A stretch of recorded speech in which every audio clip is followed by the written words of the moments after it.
People always say some things were created to protect us from the dark. Light, to show us the way. Lanterns, to keep the darkness away. But what if there was a lantern? That didn't push the darkness back. What if it carried the darkness with it? And anyone who followed its light never came back. This is the story of Ethan Carter. Ethan was a 28-year-old photographer. He had a thing for abandoned places, ghost towns, forgotten buildings, places nobody wanted to go anymore. That's what brought him to a small mountain village deep in Japan. It was the kind of place people barely even talked about anymore. Most of the houses sat empty. The streets were silent. And according to the locals, strange lights appeared in the forest after dark. They said anyone who followed those lights simply vanished, never to be seen again. Of course, Ethan didn't believe any of that. To him, it was just another creepy local legend, nothing more. One evening, he was outside taking photos near the edge of the village. The sun had already disappeared behind the mountains. A cold wind drifted through the trees, and an uncomfortable silence hung over everything. That's when he noticed something in the distance. Near the edge of the forest stood an old wooden shrine. Even from far away, it looked abandoned. The roof had partially collapsed. The wood was rotting. Dead trees surrounded it on all sides. The whole place looked like something straight out of a nightmare. Naturally, Ethan headed straight toward it. The second he stepped inside, something felt wrong. The temperature seemed to drop instantly. His breath turned visible in the air. Dust covered the floor. Spiderwebs stretched across every corner. But one thing stood out. Right in the center of the shrine sat a white paper lantern, perfectly clean. Not a speck of dust on it. It looked like someone had placed it there only minutes earlier. Ethan frowned.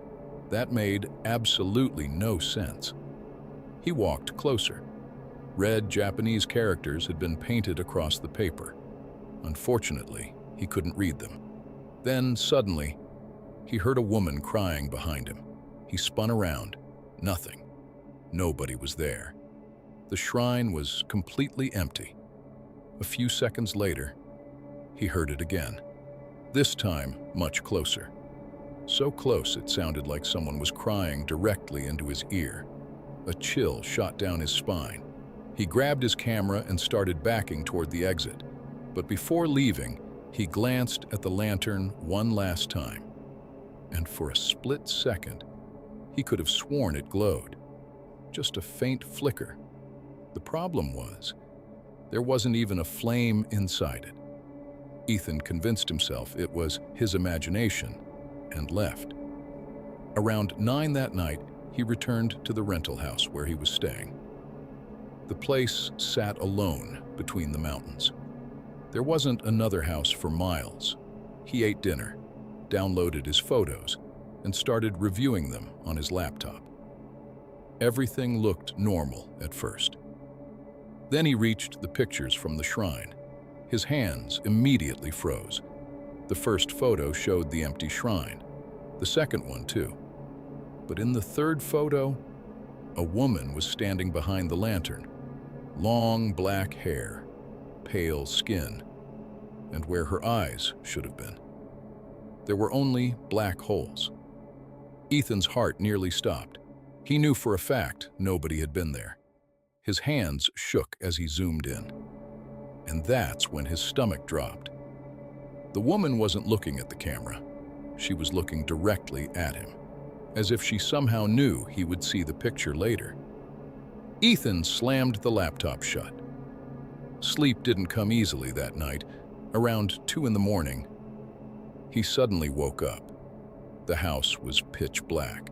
The power had gone out. Then he noticed something. A soft yellow light was glowing beneath his bedroom door. Slowly, he got out of bed. His mouth had gone dry. He opened the door. The hallway was empty. But sitting on the floor, was a white paper lantern, exactly like the one from the shrine. Ethan felt his blood turn cold. He carefully picked it up. The paper felt freezing, ice cold. Then he got the overwhelming feeling that someone was standing behind him, watching, waiting. He spun around. Nothing. The room was empty. The next morning, he made a decision. He was leaving. Whatever was happening wasn't normal. He packed his bags, loaded everything into his car, and got ready to drive away. He turned the key. The engine died instantly. He tried again. Nothing. A third time. Still dead.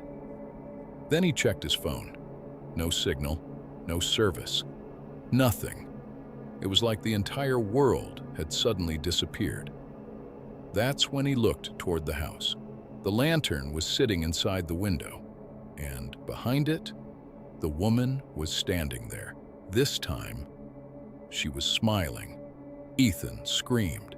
He ran back inside, but by the time he reached the window, she was gone.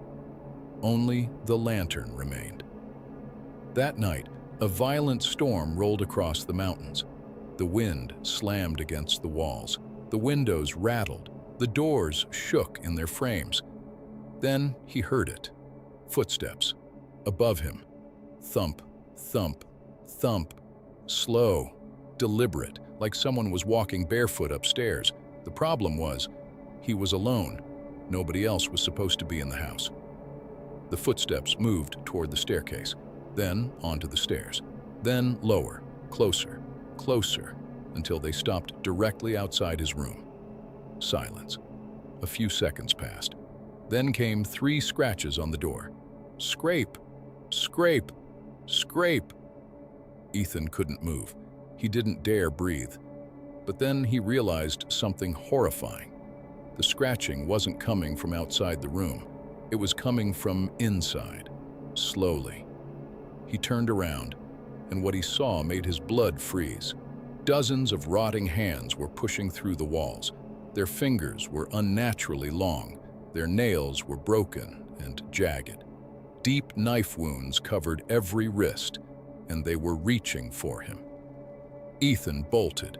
He ran through the house, but no matter where he went, the yellow light followed.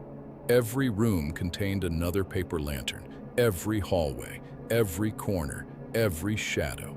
And behind each lantern, for just a second, he'd see the woman's face. Then she'd disappear again. Finally, Ethan burst out of the house and ran into the storm.